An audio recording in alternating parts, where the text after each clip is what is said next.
Welcome everybody to the Oxford Martin School for this event this evening on exploring reduced risk and uncertainty in greenhouse gas removal sector. I'm delighted to be having this event. We've got three juicy ideas to be debating today. This is an event hosted by CORE, the UK's national hub of the greenhouse gas removals program, and masterminded by Mark Workman here from Imperial. Thank you, Mark, for pulling this together. My name's Cameron Hepburn. I'm the director of the Smith School of Enterprise and the Environment. And the CORE program has a large number of people thinking about how we scale up the processes, the industries, the businesses that are going to be necessary to take carbon dioxide and other greenhouse gases out of the atmosphere at large scale. Because unfortunately, we are not on track to 1.5 degrees of warming, and we won't be unless we reduce emissions as fast as possible, number one, but also number two, take those greenhouse gases that we don't need out of the atmosphere. So today, we're building off a recent paper from Bellona, a think tank. We've got three excellent speakers I'll introduce properly in a minute, but Adam Whitmore from Bellona. We have Natalia Dorfman from Kita, and we have Chris Manson-Witten from Progressive Energy. And what each of them will be doing is taking a particular position here on the question of how do we navigate the fact that some ways of taking CO2 or other greenhouse gases out of the atmosphere are more permanent than others. So if you take a CO2 out of the atmosphere in an engineered way and you lock it up, mineralize it in a carbonate and you keep it underground, it's probably not going anywhere. But if you take CO2 out of the atmosphere in the form of a tree or plants or soil, then, in due course, naturally, there's an equilibrium process between the biosphere and the atmosphere, and it's going to come back into the atmosphere. So how do we deal with that? So we're going to prosecute these three possible ways here. And the first way, which Adam's going to address, is the idea that these two sorts of, and there's more than two, but there are methods that are permanent and there are methods that are not permanent, and we just need to separate them. And we'll construct different policy instruments for the different approaches. That's kind of option one. Option two, which Natalia is going to push, by the way, they're all, these are sensible people who can see the advantages and disadvantages of each. But, for the purposes of debating, Natalia is going to push the idea that actually what we need is a little bit more of an economic approach in some sense. There's a discount rate between the different methods. It's not 1-to-1, but maybe 1 ton of permanent removals might be equal to, 2 tons of removals that are going to go back up again, or whatever, maybe it's 100 tons. And then Chris is going to make the case that what we need here really is a guarantee of permanence. So if you're planting trees or doing something that could be reversed, if it's reversed, then you've got to make good. Right? You've got to put it back down again. And so what you're offering is a guaranteed ton out of the atmosphere. So three different approaches for you this evening. We're going to start with Adam. And before I invite Adam up to the stage, let me just give you a little bit of background on him. He actually is, in a sense, one of the intellectual protagonists of this evening, having co-authored the Bellona report that we're talking about. And Adam is a principal policy advisor at Bellona. He's been around in the climate space for some decades, at least I know you to have been around for some decades, having served as a key advisor to Rio Tinto. I think your title was Chief Advisor on Energy and Climate Change.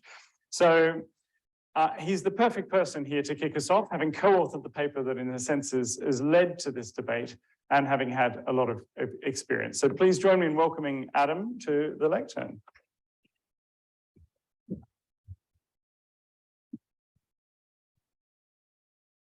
Thanks, Cameron, for that generous introduction. I'm going to talk quite briefly about what we've characterized as option one in the report. So as Cameron was saying, it's really the idea is to keep cycles of carbon distinct. So you've got essentially a fairly short cycle out of the atmosphere into the biosphere and out again. And you've got longer cycle. You've got geological carbon, fossil carbon coming into the atmosphere, and then you remove it and put it back into a geological formation. Now, those actually have quite different characteristics, and many of those favour the geological option. And it's what has led a lot of people to advocate what's sometimes referred to as geological net zero, which is that all emissions of fossil carbon need eventually to be balanced by absorption of carbon back into the geosphere. And indeed, the concept of geological net zero formed part of the Skidmore review, which some of you may have seen was published recently. So that idea is certainly getting currency. And for good reason. It stays there for a very long time. The risk of reversal, as Cameron was saying, is very, very low. It's also much easier to measure. Measuring the carbon locked in a forest, especially the below-ground carbon, is rather difficult and an uncertain business. Whereas if you meter a ton going into a reservoir, that's much more straightforward. So lots of advantages. And with those advantages go some lower administrative burden. So lower monitoring and reporting verification into the long term. You need fairly light MRV once you've got the carbon down there in the geosphere. Two catches, because this is obviously in many ways a better idea. Two catches, one of which is cost and one of which is scale. So on cost, you're talking probably a factor of at least 10, probably more than 10, difference between the cost of afforestation, growing trees, and the cost of direct air capture with CCS. And it's very difficult presentationally to politicians, amongst other things, saying, look, we've got these two options, and one costs 10 times what the other costs, but it'll probably last longer. It's not a great sales pitch. And that's also a quite genuine concern. If you're looking for value for money, if you get 10 units of one versus 1 unit of the other, then that's a much more attractive proposition. Second is when you can do something, and that's about scale. You can't really do geological storage at scale yet. There are very few projects around the world. And there's nice work done on actually at this institution we're in tonight on the rates at which low carbon technologies grow. And not a bad rule of thumb is for this type of technology, solar is a little different because it's more inherently scalable. If you can go about an order of magnitude per decade, you're doing pretty well. So if you want to go from million ton scale to gigaton scale, that's going to take you at least 3 decades. So you've got where we're starting now, which is barely at the million ton scale. There's some projects on the drawing board for million ton scale, but nothing really happening yet. It's probably going to take you to the late 2050s, at least, to get to gigaton scale. And that's with everything working in your favor. Trees, on the other hand, you can scale that very rapidly. Lots of opportunities for growing forests. They take a while to mature, some decades to mature, but certainly you can get going quickly. And some of you may recall the sort of bidding war at the last general election with parties promising how many trees they were going to plant. So you've got something you can do there now. The result is that governments will probably do a mixture of both of those, and that's probably the right thing to do. And what the other two options that we outlined in the report are essentially ways of creating what I would call permanence equivalent units of one way or another. So it's not the same as permanence. You're not creating permanence. You can't do that. It's just it's just a feature of the science, the technology. But you are creating some kind of equivalence between the two, which helps inform your policy decisions. You've always got to bear in mind it's essentially an artificial construct, whatever you're doing. In my darker moments, I think you do lots of tree planting first, and then when you get mass dieback of forest due to climate change, then you by that time you hope you've got enough BECCS plants to bioenergy with CCS plants to put those dying forests underground. And that's a particularly dystopian view, perhaps, but it's nonetheless illustrates one of the things you can think about doing, which is creating biogenic sinks in the biosphere in the shorter term, and look to gradually transition to using much more geological storage in the medium term and the longer term. So it may be that the other options I'd looked at there are actually helpful for allowing you to do that. that the cost and scalability, immediate scalability, give you a lot of good reasons for doing the biologically biogenic based sinks over the next decade or two. Those continue, you hope. If they don't, you've got ways of ensuring that the total remains the same. And gradually you build up the scale and move more towards much greater permanence. So it'd be interesting to see and hear the other speakers with on their ideas as to what roles those might play, and those certainly remain very sensible options. One final remark, which is a platitude at any event involving carbon dioxide removal. It's no excuse for stopping, it's no excuse for easing off on reducing emissions. From any kind of optimization point of view, it is kind of nuts to be continuing to burn coal in unabated fashion in a power plant while looking to then scrub that later out of the atmosphere. And it's a sign of clear failure. If you actually look at what really, the cases where really carbon dioxide removals are better than the alternatives, you've got very few. There's probably not a lot you can do with agriculture to stop emissions completely. So you need some kind of reversals for agriculture, and that naturally is land-based sinks, too short carbon cycle approaches. But for the other thing, if you want to do steel, cement, whatever it might be, almost always it's going to be better to actually reduce the existing emissions rather than count on scrubbing them later. Long-haul aviation is almost the only exception I can think of where really it's very, very difficult and going to remain so to stop something that is emitting at the point of use. Even dropping e-fuels, which by the way are a terrible idea on a number of grounds. Something not vigorously at the front here. Nonetheless, they're designed to be drop-in fuels. They have high emissions from air transport in use, even if the carbon has come from the air. So please regard it as much more than a platitude to suggest that the main priority must remain reducing emissions, particularly true of emissions of fossil carbon, where for several decades you don't have the scale to make that geological net zero happen. Okay, which I'll pass over.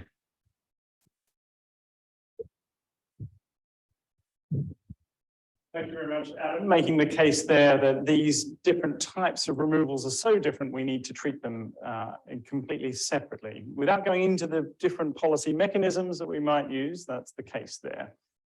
Adam also said a couple of other interesting things. So to scale up these technologies, it takes a decade to do an order of magnitude.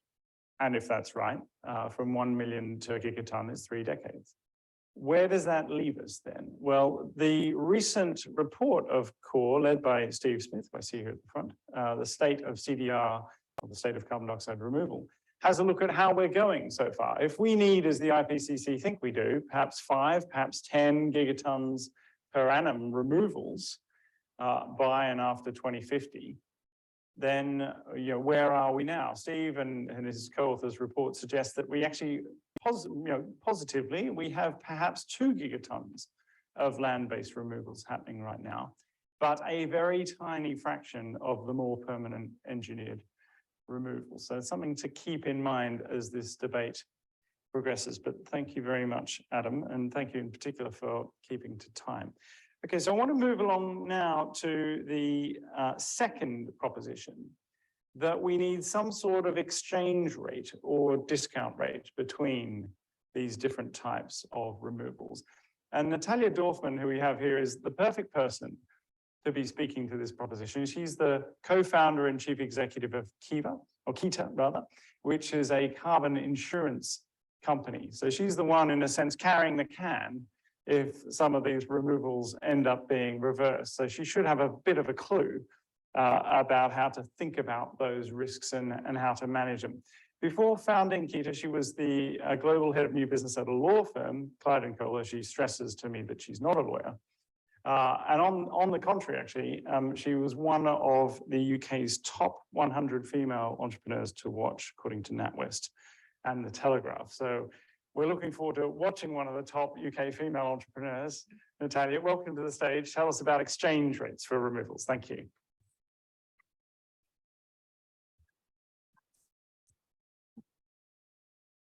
Thank you very much. Feel a little bit of pressure to perform after that lovely introduction. But yeah, I'm Natalia Dorfman, CEO and co-founder of KETA. And I'll say the purpose of why we started Keto is really because we saw so much risk in these transactions in the carbon market, specifically in terms of carbon removal. And just like the premise of this event, where there's a lot of risk and there's a lot of uncertainty, it's a deterrent to scale. And so we set up Keto to develop insurance products that de-risk these carbon removal financing transactions to enable more scaling of this very important market. So on that basis, I'm very happy to be here. Thank you very much.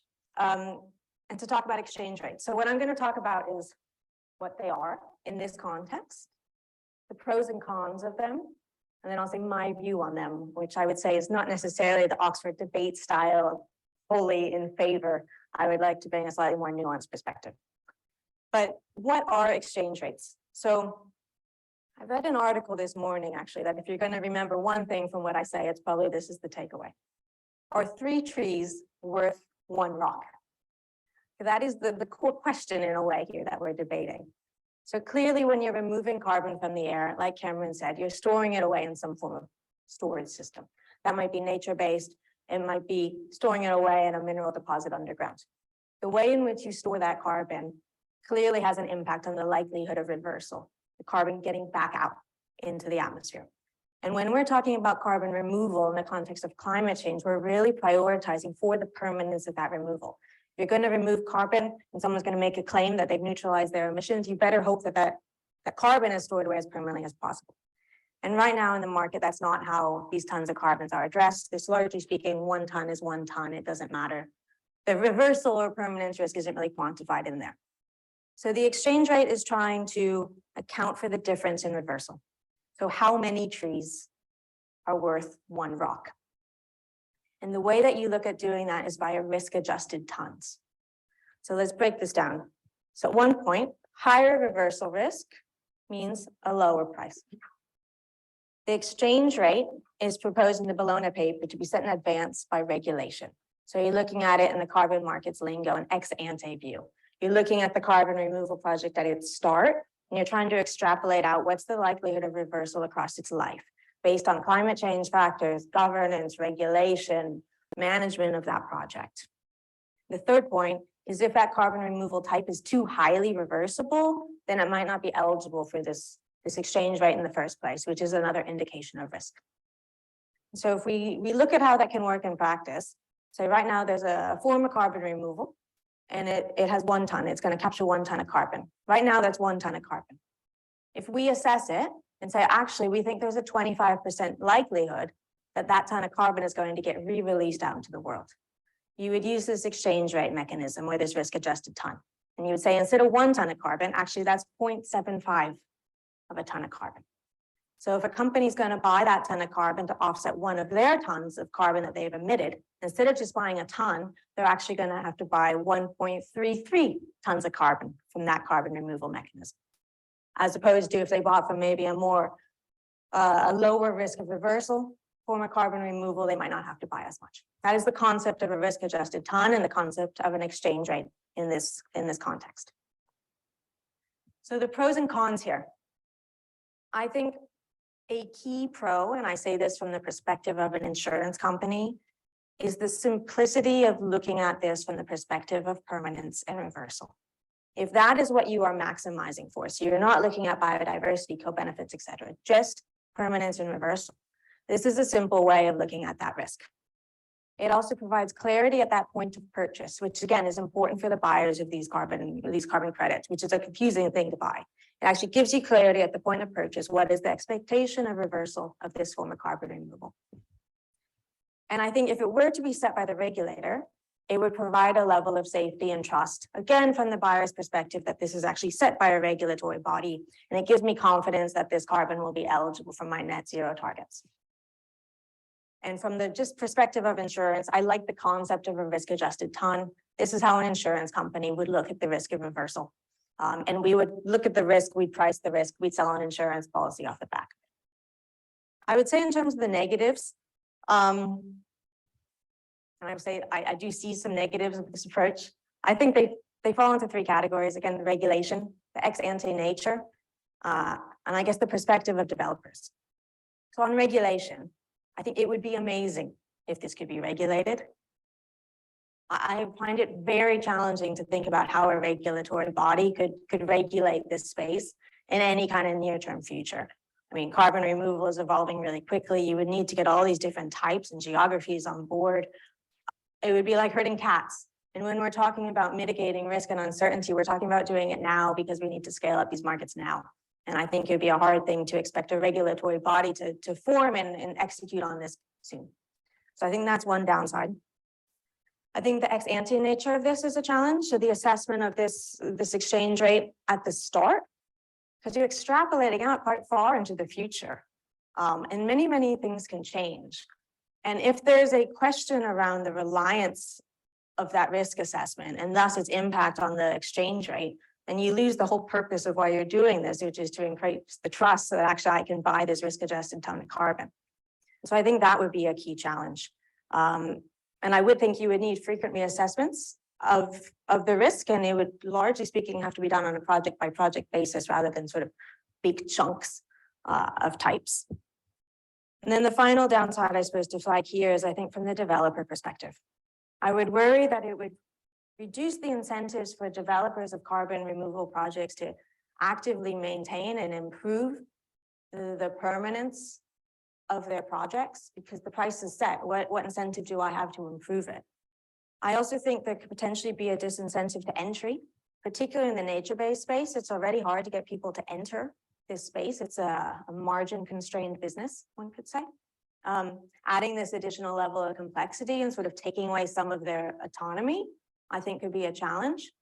And one question I would actually ask the other panelists is, for the more novel forms of carbon removal technology coming on board, how long would it take, or how de-risked would a new technology need to be before it's eligible for an exchange rate? And again, how might that put off potentially the entrepreneurship that we see in this space right now, for new people coming in and seeing, actually, I might be sort of put in this box I don't want to be in. I'm just looking at the time, Cameron. I will wrap up quickly. So my take on this at a high level, I think the carbon markets right now are too complex. I think we talk in language people don't understand. I think we talk in theories that people sometimes don't understand. And in addition to the structures around financing and risk we need to put in place, we need to simplify it to enable more market participants.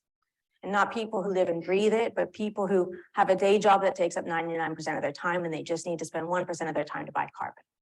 So in that context, I like exchange rates because it is simple. If you are maximizing for permanence, an exchange rate helps you make that decision. I don't like the set by the regulators. I think it is too complicated for near-term execution. And I think a better route could be a combination of commercial businesses who specialize in risk, such as insurance companies, ratings agencies, in combination with the regulators to do this together. So companies like insurance could do insurance products for reversal. I think one of the challenges why we haven't yet done that, or not done that at scale, is when you're building these types of risk projects for the market as it stands today, you're trying to build an underpinning on a space that's rapidly moving. To the extent the regulators could actually set a framework and say, this is what we expect. We expect a risk-adjusted ton. We expect it in this time frame, and we broadly expect it to look like that. You create a market for the commercial businesses. And I think if you create a market and you indicate who you expect to be the buyer, you will have more and more of insurance companies, rating agencies, et cetera, coming into the market to provide the solutions. And I think we would be able to provide the solutions in a more rapid way to work with a more rapidly evolving market and enable the regulators to come to the space where they would be able to create a regulatory framework, which would certainly be a positive thing in the end. I'll say one more thing. And I think, again, because we're speaking in theory here, and I know some people listening might be actually working in practice. I would say if I was a corporate buyer right now, and I was thinking risk-adjusted mechanisms make a lot of sense to me, but I don't know how to do it in this theoretical way, I would think about it as a portfolio basis. If you're buying today, think about buying nature-based credits that are available today and buying ex-ante carbon removal engineered credits that you pay for today but won't be delivered into the future. If you build out a portfolio in that way, over time, if your nature-based credits reverse, you have those engineered credits coming due. But likewise, today, you have the potential to be incentivizing the nature-based space as well, which I do truly think is important in terms of particularly that biodiversity and co-benefit. I will leave it as that. Thank you very much.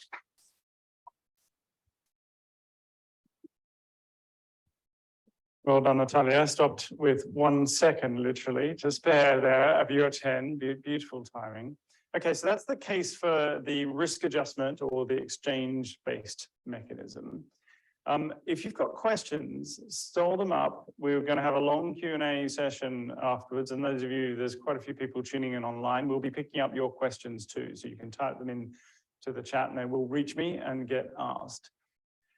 The other thing I'd like you to think about as we roll through to Chris next is how do I adjudicate which of these is preferred?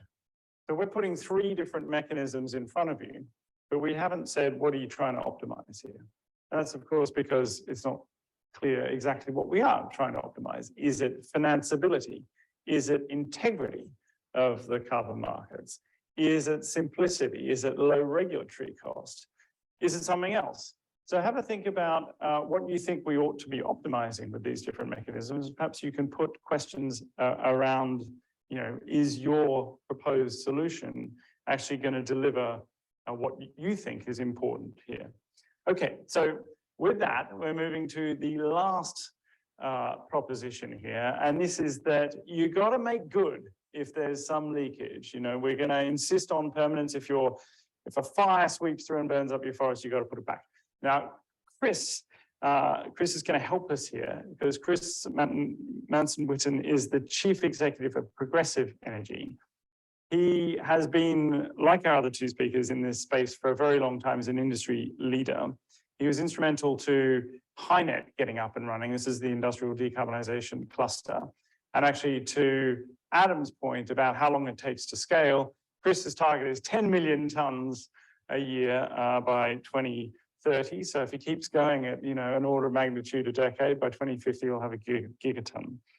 But before that, he's had a bunch of roles. He's very interested in the bio side of things, the chair of the Supergen Bioenergy Hub Advisory Board. And he's extremely well educated, having had a doctorate in engineering from Oxford. So Chris, welcome to the stage.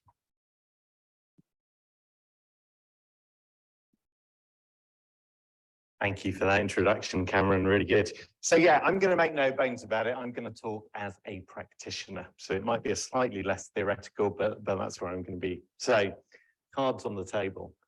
I'm really up for engineered GGR. I think that's what we need. Let's do some background. So I'm going to divide into 3 things. A little bit of background, talk about the 3rd model, and then just give you a snapshot on what it is that we are doing as part of HyNet to give you an idea of how much progress is being made. The UK has a 500 million tonne per annum smoking habit that we've got to somehow kick, or globally, 35 gigatons or so. We have to tackle our fossil emissions. Number 1, 2, and 3, we have to, and I completely agree with Adam. The most important thing is GGR is not a license to continue to emit fossil. We must do that. Yes, morally we must do that, but actually economically, I will guarantee that actually it is cheaper to take point sources of fossil emissions and deal with them than try and necessarily remove from the biosphere. But we need both because there are areas where we won't be able to do that. I would say permanence is absolutely critical. Yes, there are some benefits in peak shaving and moving emissions out to the right a bit to take the sting out of the tail, but at the end of the day, it's got to be permanent. And geological storage of CO2 is good for that. 1, it is high permanence, and 2, monitoring, reporting, and verifying geological storage is very straightforward and can be done. The other thing I would say is the fossil industry ought to be the ones actually giving us the infrastructure we need in order to be able to do that. And there are 3 reasons for that. It's their fault. Actually, it isn't. It's our fault. We're consuming things. But actually, they are the agents there who are providing the fossil resource. Secondly, they've got the skills to manage geological storage. And thirdly, they've got the scale. We are dealing with gigaton scale for fossil. Therefore, they can provide that infrastructure. So that's the storage side of things. Then you've got to say, how do we capture our CO2? So we are taking CO2 from the biosphere and putting it in the lithosphere, so storing it. There are 2 basic ways of doing it. We have mechanical devices that take CO2 out of the air, so DACs, or we use what nature has done for millennia, is self-replicating ways of taking CO2 and permanently fixing it in biomass. That is what we do. When a tree grows, it is fixing the carbon. Now, when a tree has grown and is there, that's fantastic, it's solid and it's there. Over time, different biomasses will degrade. When they degrade, they emit CO2, they emit methane, which is even worse. So you end up needing to deal with it. So the right biomass sources provide a very good way of taking CO2 out of the biosphere and putting it in a way you can use it. Resource use is really important. So whilst clearly you have to do full life cycle analysis, but actually something like DAX, even if you've done the life cycle analysis, you have to ask the question, is that electricity I need to do that, which must be low carbon, better used to displace fossil today than it is for me to invest in it in order to actually capture CO2 from the air? So there's some balances we need to take. So yeah, bit of background. I'll now move on to my case, which is the third case. I do in a minute. No, it's all fine. Yeah, I don't need them. No, don't worry just yet. I'll keep talking and then then we'll go with the slide. That's fine. Is that where I go? Yeah. I should carry it. So my case is the third case, where effectively you gotta make good. The provider of the services. Oh, there we go. There is my Matt cartoon. I'll let you look at it because otherwise people will be distracted. I love the fact that I have 3 offset cartoons to choose from Matt. So go and look at them afterwards. This one just particularly amused me. Indeed, yeah, we're talking about permanence. So my one is, if you have taken on responsibility for storing, for permanently removing CO2, you then have to take that responsibility on for in perpetuity. Otherwise, the tree gets blown over, that's the end of it. No, you have to take responsibility. So that means you have to make good things that have gone wrong. Therefore, you have to factor in rework if you go for a solution that doesn't have geological storage or permanent storage, which I would contend is largely geological. What that tends to do is actually push you as a provider ultimately to providing geological storage. And it puts a burden of cost on other solutions which may not be as permanent. Now, I guess I'd say that's a great idea because ultimately we need it to be permanent. I think the challenge with that is it reduces things like offset, GGR as a technology to simply about carbon. And actually, you look at nature-based solutions and they are delivering a much wider service to our ecosystems than they do if you just say it's about that.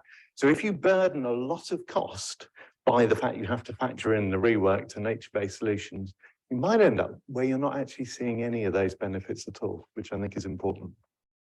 Okay. Having given my background, I will just give a few slides on HyNet, which is what I'm working on, and I think it's just important for you to be able to see those. So HyNet is one of the UK's leading industrial decarbonisation clusters. It was selected by government actually just over a year ago. There's an East Coast project and a West Coast project, and ours, HyNet, on the West Coast, will do 2 things. It'll actually produce, store and distribute low carbon hydrogen. I'm not going to talk about that today. But importantly, it will capture and lock up carbon dioxide emissions from industry. And as Cameron said earlier, by 2030, we will be capturing 10 million tonnes per annum.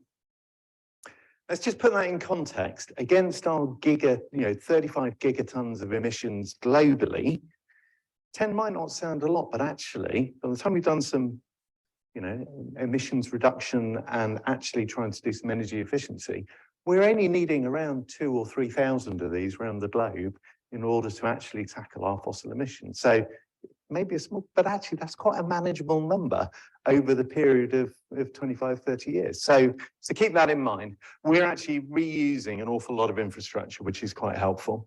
These are the global organizations that are local, that are in our local area that are looking to use the infrastructure that we'll be providing. A lot of them are looking to take low carbon hydrogen and switch out of burning fossil resources to do it. But a lot of the ones at the bottom are actually inevitable part of their process is emitting CO2. A lot of that is fossil CO2, but actually not all of it by quite a long way. So what we've actually got in our region, this is the infrastructure. What is in red is capturing the CO2 and distribute the transport and storage of the CO2. What is in blue is the hydrogen system. Let's focus on that CO2 system. These are our capture plants that by 2026, 2027, a good number of these should be operating.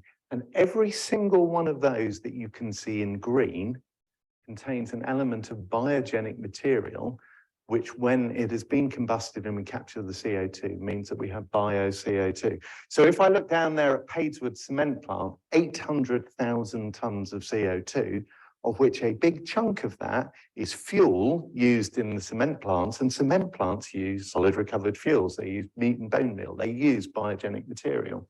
If I look up at Runcorn Energy Recovery Facility by Viridor, the largest energy from waste plant in the UK, 50% of the feedstock that goes in there, the waste, is biogenic. So when we captured it, that's 500,000 tons of biogenic CO2, which a few years ago was out in the biosphere. By the time we put that through the system, we'll be storing permanently. So actually, as early as 2026, 27, we should be able to be storing almost 1 million tons of biogenic CO2 permanently underneath. That is GGR. Now, that is actually being delivered under the industrial carbon capture business model. So it's not being actually valued in the system as a negative emission, but actually the function that it is providing. It is biogenic CO2 and it is going into permanent storage. So we can do these things. That, Cameron, you'll be pleased to know, was my last slide. So there we go. Thank you. So Chris, take a seat. Adam and Natalia, please come and join us. So we now get to the fun bit. You've heard the different pictures. You've probably been thinking, which one do I like? What's the problems of them? I'm inclined to, I'm very tempted to do a little poll now and the little poll perhaps at the end. Is that unfair? It's a bit nasty, but let's do a little poll now. Do you think you like option one? Just they're two different, separate them out altogether. Do you think you like option two? We need the exchange rate, the risk adjustment. Or do you like option three? It's got to be permanent. If it goes up in smoke, you've got to sort it out. So hands up for option one. Okay, cool. Hands up for option two. And hands up for option three. So we have an overwhelming option three, well, not quite overwhelming, but a dominant option three view. So let's see if that can be turned around in the course of discussion. Now, actually, I might start with you, Chris. You made a strong point about this is biogenic CO2, as that's very important. And it is, but I suspect quite a lot of people online and possibly in the room won't kind of put two and two together and work out why that's more important than fossil CO2. Surely if I've got some CO2 and I'm storing it, that's a good thing. And isn't that the same? Really good question. So if I am just trying to deal with my current account of emissions, if the less I can pull out from the ground of fossil resource, the better. But if I have pulled it out, I need to put it back in again. That's fossil, and all I'm doing is standing in the same place if I've done it. The point of biogenic CO2 is biomass is, literally fixing CO2 from the atmosphere into the trees, into the crops that are being grown. That is taking it out of the atmosphere. So if you could leave it in that form, then that's great. And actually, you look around the room, there's all sorts of timber used for construction. So I'm sure the age of some of this here is actually permanently sequestered CO2. But actually, in practice, a lot of our biomass isn't like that and will ultimately degrade. Either it gets burnt or it gets just degrades and emits things. So if you can capture it, you have effectively taken some of that 400 and something ppm and actually then permanently taken it away so you can reduce that net level in the atmosphere. Okay, great. That was my question of clarification for Chris. I've got one for Natalia as well. So I think we can kind of get our heads around the idea that maybe a ton isn't a ton because there are different tons, they've got different risks, and we need to get this, your ton's worth 3 of mine. I love that, 1 rock, 3 trees. I'm sure that'll be the thing people take away.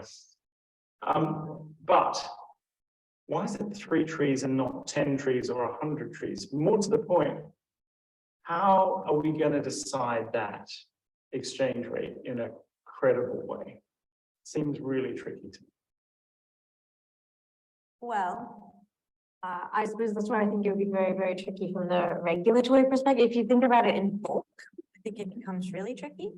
I think if you look at it from the perspective of, I know I'm biased, but from an insurance company, that's what insurance companies have done for years, really. When you think about, let's say, insurance for timber, right? When you price the risk of a fire insurance policy for trees, which happens every single day, there's a zillion of those out there. You're looking at actually what's the likelihood that these trees in this location, based on this climate, what's the risk that they're going to burn down? And there's decades of data on that. So there's no reason why you couldn't develop an insurance product that actually looks at the specific project and quantifies its risk of reversal. And the way that insurance works is looking at risk on a somewhat of a portfolio basis in order to create risk models and give sort of pricing models, but then you would look at the individual project that comes in order to assess the risk and the insurance price on that particular project. So I don't think by any means it's beyond the realm of possibility to ensure the risk of reversal. I think the questions, there's multiple reasons why it hasn't been done yet. I mean, at scale, it's not like there is some insurance, but it's not like you could go out and find many, many options to ensure the permanence of your, or the reversal of your different forms of CDR. And I think one of the challenges is just the market from the larger insurance company perspectives, you know, who's going to buy this? Would they buy this? Is the value, I suppose, of the reversal important enough to people that they'd be willing to insure it? And so I think that's where it's not too hard to assess the risk, I don't think, especially with the geological form of storage, right? Like once that carbon gets into something that's quite a secure storage form, it's not a big risk that it's going to get back out. Versus with nature, there is obviously an ongoing risk, particularly in regards to climate change. Okay, great. It can be done. I'm not sure you've completely answered like who does it and what if they disagree and etc. But no, that's good. We'll leave that one open. By the way, I'm going to allow each of you to ask each other a question soon, just to see if can you think of the penetrating question that one of the other alternatives. But before we get there, Adam, question for you. So your case rests on these things being really very different to each other. The engineered removals, the geological lithospheric removals, something quite different to, biospheric, atmospheric fluxes that we're just adjusting and maybe buying ourselves 100 years if we're lucky. But are they that different? This is my question. What we want is to take CO2 out of the atmosphere. It doesn't really matter where it's going, does it? And, if we separate these markets out, don't we reduce liquidity and prevent people from, trading in a deep and liquid market of the sort that maybe you'd get if Natalia's proposal was put in place? Yeah, I think there the difference in the liquidity problem won't arise to the same extent as I think you might be implying there, because you have what essentially will be two different markets because the price and the cost are different. If the price in one market is 10 or more times the price in the other market, it's a separate market.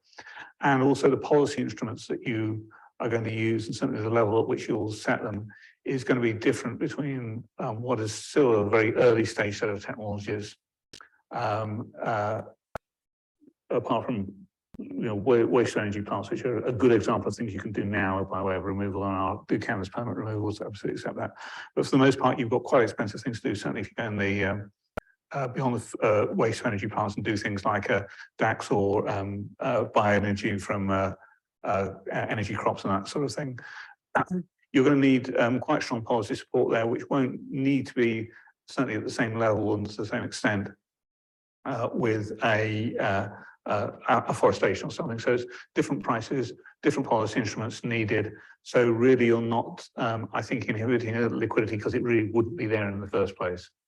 Okay, and I guess perhaps the other point is that if you've got 2,000 million tons of land-based removals at the moment and only, perhaps 20 million tons of engineered, the liquidity is very different anyway. Perhaps. Yeah, the current scale is so very different. So, yes, indeed. Okay, I've got my phone here because questions are going to be coming in here, but there's a couple of very enthusiastic hands. I'll come to you.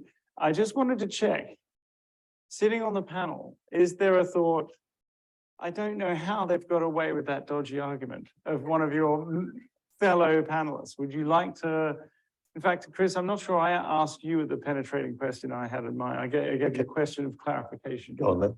Maybe let me start with mine, and maybe it's not quite so rich, but so insisting on permanence and saying, okay, if your tree goes up in smoke or you've got to replace it. Isn't that to misunderstand the nature of the problem here? Like really, we don't have to protect humanity for perpetuity because we're not going to be here for perpetuity. I mean, I'd love to think we would be, but the sun's going to eat us up within a few billion years. So there's kind of that time limit.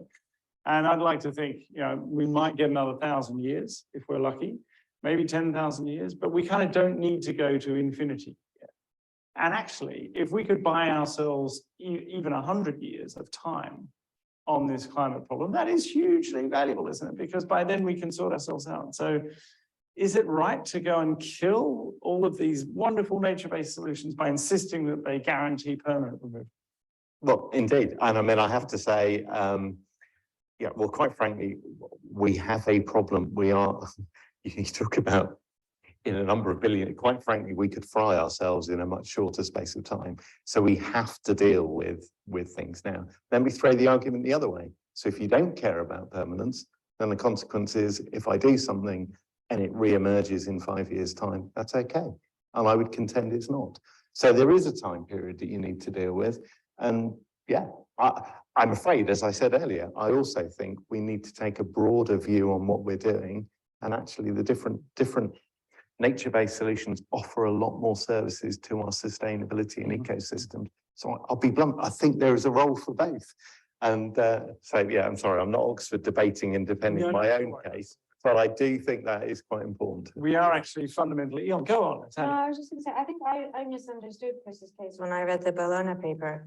Because I guess I agree that the developer of a carbon removal solution should replace and fix a problem when a problem has reared its head. I see that happening though, in the say nature-based space, when they sign up, let's say in the UK to the Woodland Carbon Code, they sign up to say that actually we will replace if these trees burn down, or we will replace them, and actually we will replace them in perpetuity. And people talk about it as a burden on the title, and actually as one of the deterrents to more people, more landowners actually doing woodland projects on their land, because they've signed for the next 100 years, my land will be trees. So I see that already happening to a large extent from the developer perspective. I misunderstood or just at least understood it differently. The obligation to replace, I took it from the buyer's perspective. So I, a buyer, have a net zero strategy and I've retired carbon against that strategy. Right now, if that carbon reverses, I have no obligation to replace it and to sort of look back and be like, oh, actually, oops, I'm no longer net zero. I have no obligation to fix it. I understood as an obligation on the buyer that when they have a reversal from their, in essence, net zero accounting, they are obligated to go out and replace it, such as that they can continue to legitimately say they've offset their emissions over the last years. Well, that's a fair question. And if only we had one of the co-authors of the paper here, what he meant. In my head was what you just described, that if you own a credit or certificate saying carbon dioxide has been taken out of the atmosphere on your behalf, then it's your job to put it right if that reverses. Maybe, of course, you write contracts around that which transfer that risk to those better able to manage it. That's fine, but that's the idea, is the liability is with the owner of the certificate. I guess I'd say as a developer or deliverer of those services, I would fully expect that the buyer would put that responsibility back on me in order to be able to do it. Because I think that is the logical consequence of that, is that the owner of the risk, who is best placed to manage it, should take it on.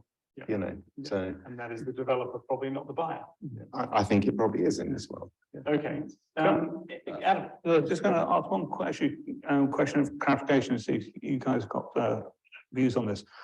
Some of the things that bother me about the obligation to make good are about the time horizons involved and the potentially systemic nature of the risks, and whether you think those can be handled by markets, or whether governments have to either regulate those markets or step in after a certain time, which may be, for example, a century. to take on residual risks. So, for example, I've got a financial crisis kind of model where you've got private benefit and public costs. If there's some kind of systemic failure, mass dieback of forests, that kind of thing, the private sector can actually absorb with automatic reverse government in effect anyway. Also the public, because they're subject to the sort of climate change that results. So how do you deal with those very long time horizon potential systemic risks from an insurance point of view? That to me strikes me as something potentially more difficult to insure. Yeah, I mean, you're 100% right. There'll be things here, and with climate change more broadly, that become uninsurable. I don't necessarily have a perfect answer for this. I see it sort of in essence of tranches of risk. And there's mechanisms in the UK, for example, CO₂RE, which is a mechanism via the flood risk became so high that it became uninsurable for individual insurance companies. So it became a grouping of insurance companies backed by the government. Feasibly, you could see something similar for some of these systemic risks. Insurance companies might take a first tranche of loss. You also, of course, have the buffers within the carbon markets, but maybe there's tranches of loss and the backstop would be the government, potentially something along those lines. And again, the example I would give from the fossil CCS industry, which is going to lead the way in terms of geological storage, is I think there are 3 tranches of risk allocation. And the first is the operator, because they are best placed to manage it and they have to own some responsibility. There will be a level for insurance below that, which I think is absolutely right, because you can syndicate risk across different projects and do things that way. But ultimately, in the very low likelihood that there is emission, so a very low likelihood, but potentially bigger consequence, that is taken by national governments. And that is the framework that sits within CCS. Okay, I'm going to come in now because we've had an outbreak of agreement on a panel that's supposed to be debating one another. It's very educational, it's very interesting and informative, but this is not okay. So we've had a set of, we've had 1, 2, 3, 4 questions on this side. So I think we started right up the back, yeah, in order that I saw the hands. Yeah. Hi, my name is Andrew Lockley from UCL. The quote that was given, a 3 trees worth 1 rock at the beginning, was from a paper that a blog post that myself and Robert Hogland wrote.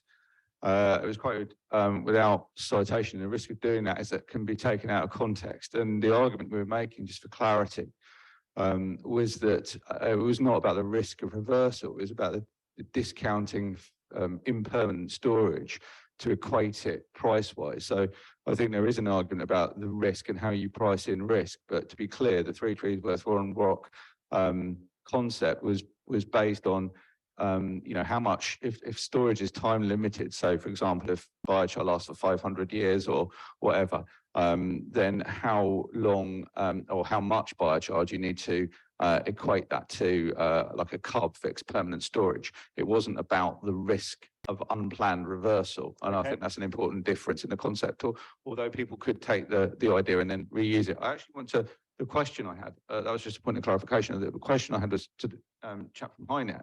You're talking about meat and bone meal. So if you're burning meat and bone meal and you're counting the biogenic carbon, that meat and bone meal potentially would have come from chopped down rainforest that were used to grow soya that was then transported across the Atlantic, fed to cows, which burped a lot.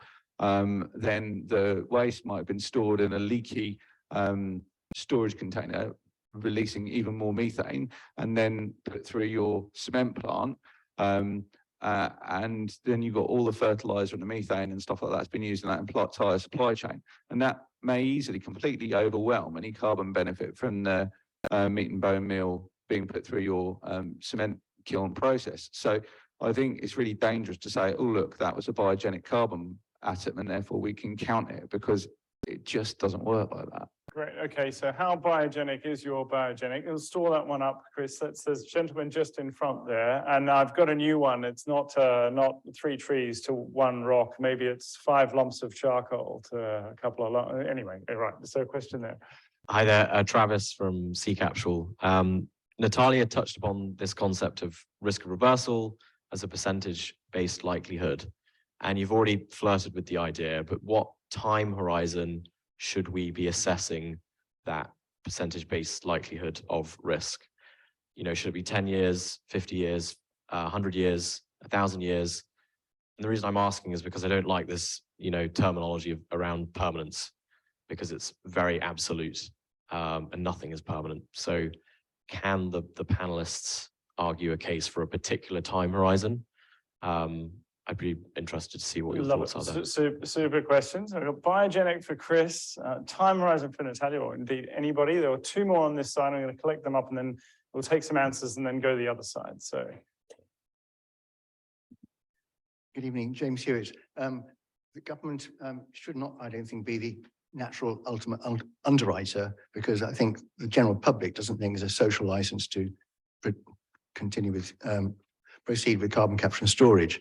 Another thing, the price of carbon, I think, is going to rocket very high. It's going to be quite difficult for the insurers to get the price right. But more for Chris, I think. Natural biomes sequester natural emissions, I suspect. And I think they shouldn't be relied on to sequester our emissions. And trees take a long time to grow back. We don't have that time. Okay, and last question on this side, I think, John.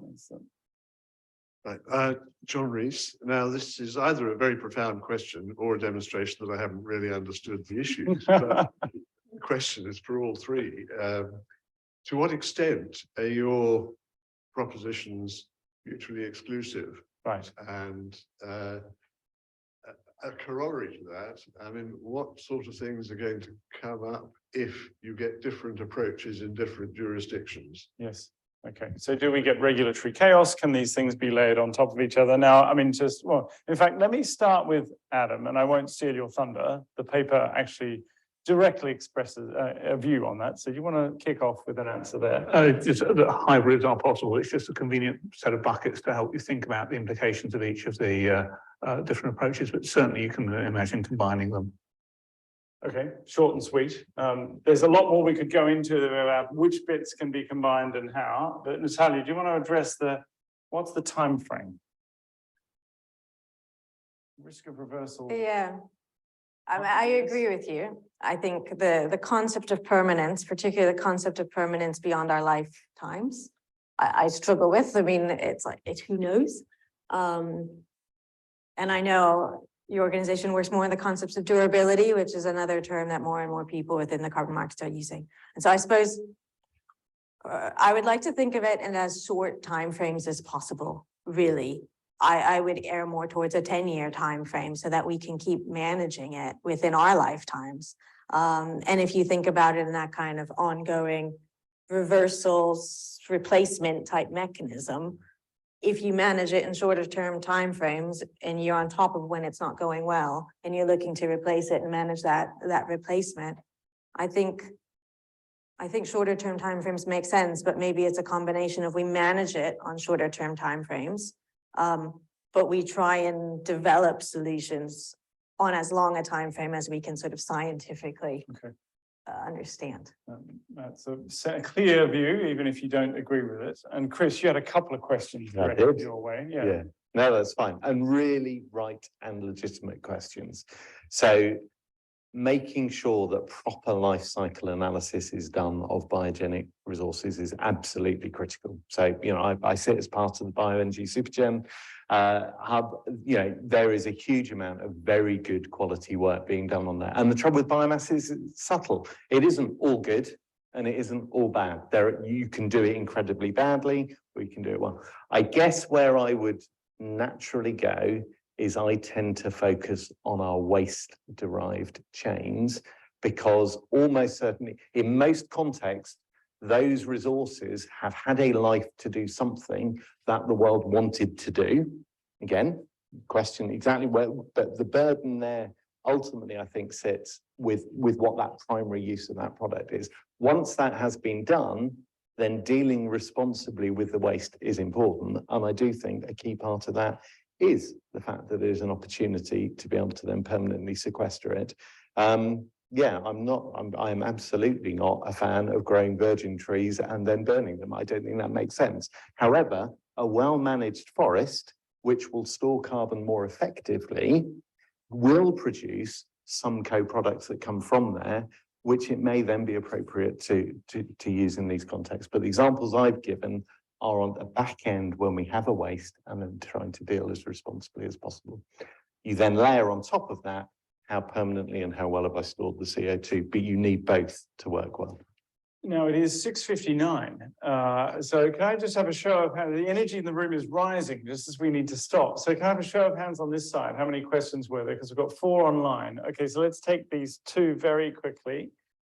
Start at the back, work from the back to the front.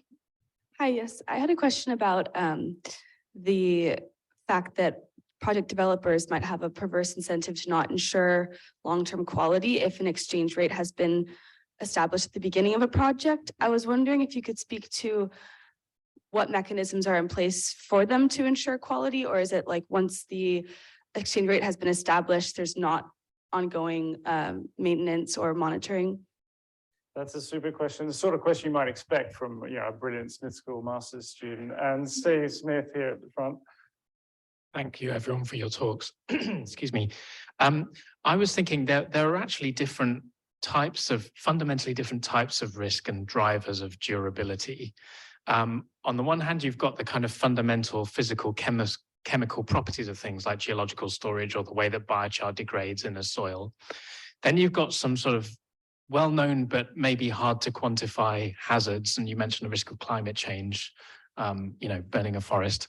And then you've got human interventions which come about through human choice, like the decision to chop down some trees that were planted and develop the site, put houses on it or whatever. So I'm wondering, each of those different drivers are fundamentally different, but they impinge on different removal methods all at once in some cases.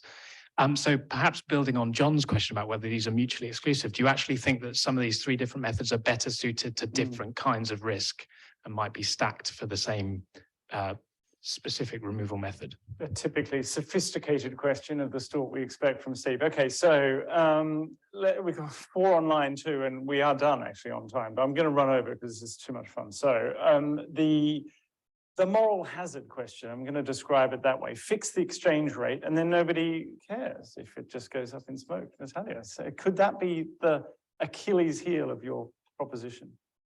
Yeah, I think that was one of the definite weaknesses, I think, of that proposition. I think it reduces your ongoing incentive to manage it. It's preset at the beginning. I guess you have to meet that criteria at the beginning.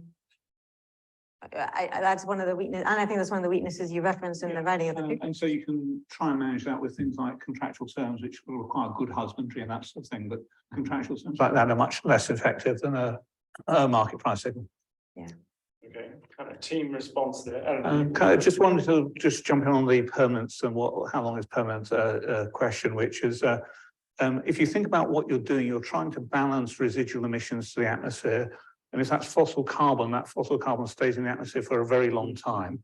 And you can imagine profiling it and calculating how on sort of some kind of weighted average basis, how long it's there for.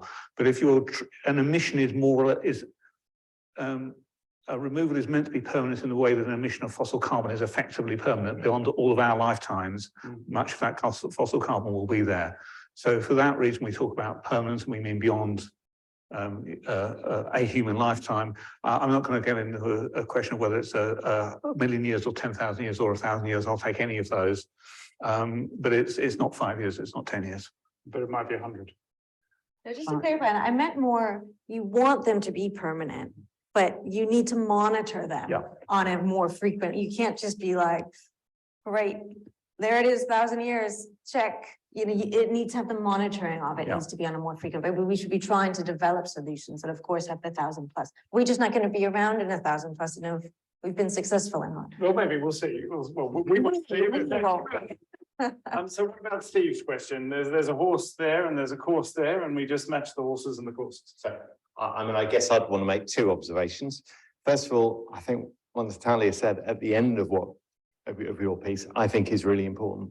We need portfolios of solutions. And actually that is what a logical solution will be, so that as a buyer of certificates or whatever they are, I should actually spread my risk across because those risks are different. So first of all, I think that's important. And the second one I'd make is actually before you have the complexities of the mechanism, you actually have to have the standards and the monitoring and the ways of establishing, because actually it is the data and the assurance of the quality of the data that then can be the basis of a number of different models. And clearly markets, if you did have that, I would have said the markets are then in quite a good place to do it. So it's about the quality of your monitoring, your reporting, your verification across everything. Okay, now I'm going to give you each a brief closing comment, but before that, there's a lot of questions online, I'm afraid, and we're over time. This is too much fun. So the questions are, this is to Natalia. What happens if we get the exchange rate wrong? You're going to have to adjust it over time. Does that reduce credibility? Question, I think, for Chris.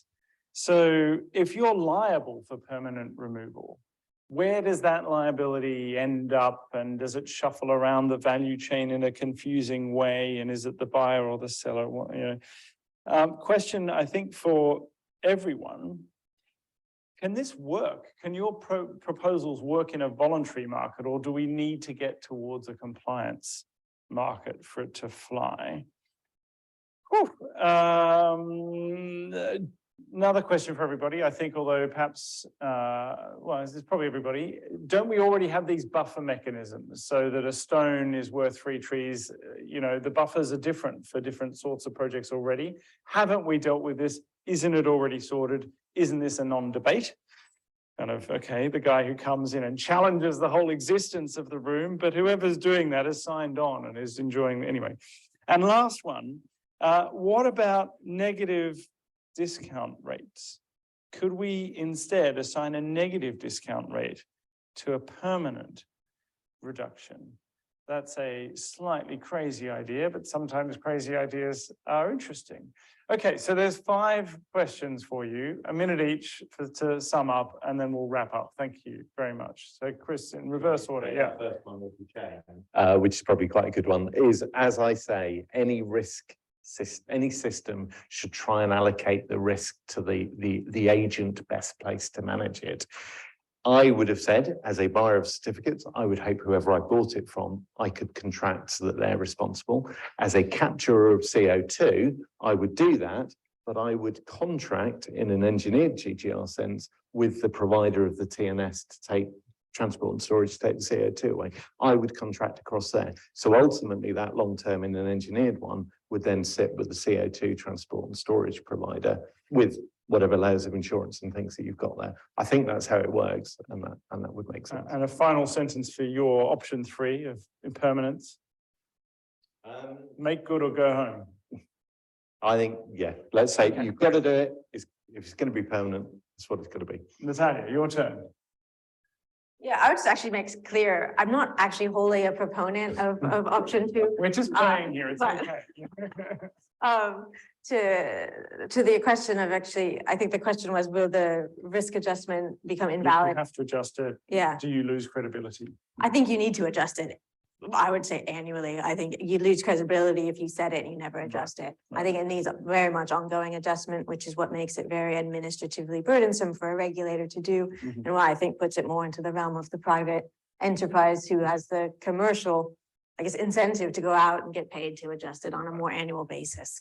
And I suppose in terms of a wrap up for the exchange rate model, I would say I think the concept of risk adjusted tons makes a lot of sense in terms of a factor to differentiate between different types of different carbon removal mechanisms. And to be fair, there was a couple of comments online about the simplicity and appeal of that approach too. So you have some supporters down the line. So Adam, final word from you. I just want to pick up the question there on, is it different for different types of removal? And I think yes, and that you may well find different sorts of instruments for engineered removals into geological storage from forestry.